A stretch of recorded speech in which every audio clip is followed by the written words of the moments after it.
So with the trade deadline just passing and the Clippers making a move to get Marcus Morris, does this change the LA dynamics? Well, the other day we all agreed that the Clippers have an edge over the Lakers, and this move just puts there, kind of makes it a bit unfair for LeBron. They're already 2-0 against them. Marcus Morris is averaging 19 points a game. You know, I think he's a dog, he's a leader, so I think this move just puts the Clippers way over the Lakers now. 44% from three. Exactly. One of the best high volume shooters in the league. It creates more space in shooting. Even if that's not sustainable, that'll come down, but that'll still be high. I think with the closures they already have and just the different ways they could score from three, from the mid range, from just laying up, getting free throws. That's one of Lou Williams' specialties. So just they could beat you in so many different ways, and it's so multi-dimensional that I think late in games it'll be very difficult to stop. And I think we all agree that now this move just puts them even over the edge. But yeah, and I think this move was just an incredible move from the Clippers organisation. It really just gives them that upper hand, and I really feel like the number one seed as well was in their hands now. They're only 2.5 games back, and it seemed so effortless that they're only 2.5 games back, considering the Lakers have really been trying to get that number one seed. And considering Paul George has missed loads of games, quite low management. They haven't really been playing together. I look at Lou Will, Shamet, Morris, Harrell.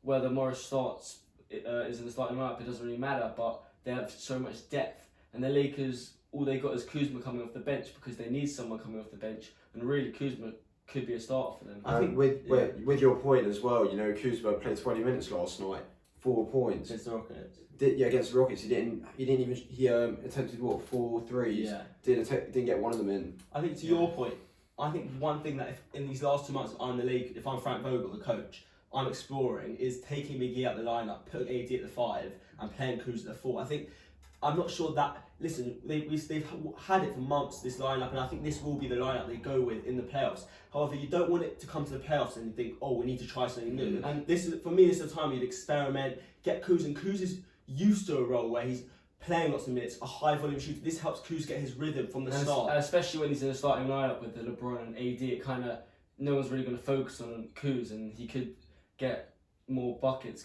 in that way. And additionally, you saying that taking AD into the 5 and taking McGee out, I also think that the reason they haven't done that is because they need someone off the bench, and they just have no depth at all. And it is worrying because even looking into that game last night when the Rockets were obviously extremely small, LeBron and AD, they couldn't even take over that game. They should have demolished that, and LeBron doesn't look the same in the paint and taking over. I think we've had this conversation before that the burden on LeBron this year he had 15 assists last night, which is unbelievable. And only really LeBron, you've seen so many times this year, 15 assists, 18 assists, 16 assists. However, you know, you're going to ask LeBron to play 40 minutes, defend, pass the rock, get everyone involved, but have to score 30 points because they don't have the scorers that the Clippers do.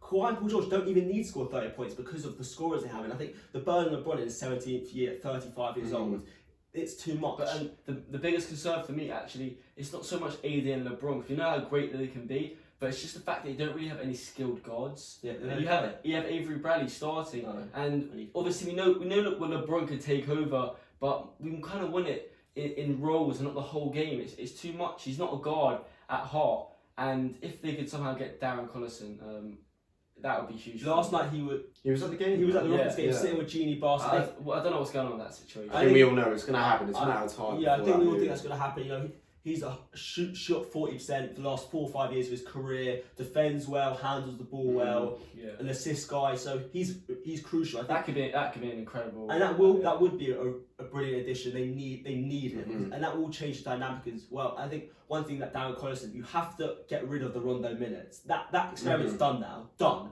They were last night in the Rockets game. They were minus 14 in his limited minutes. Every night he's on the floor, just holds it.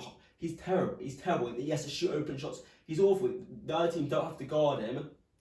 Caruso, you know, listen. I love a bit of Caruso. Everyone, we joke about Caruso, but you know he defends really well. He listen. He's not a great 3-point shooter, but he makes them at times. But he's not a liability on the court like Rondo is. So you've got to bring Collison in and get rid of Rondo's minutes, get him out of the rotation. I think you'll start to see an improvement. Yeah, the bottom line for me in this situation is that I'm just looking at the two teams between the Clippers and the Lakers, and you have two superstars on each team. You've got LeBron, AD, and you've got Kawhi and George. And the bottom line is that you can't rely on your stars to just win you these games. And like we saw last night in the Rockets game, LeBron and AD couldn't do it. Whereas the Clippers team, you can rely on any person, A different night. yeah, different night to go off and get that win. Zubac can occasionally go off and just, he has some great talent. But you have Lou Will, who's just an incredible player. Shamet, has been on fire from threes, reliable. And Paul George and Kawhi are just incredible from all positions. And they have the handles and skill to create and get others.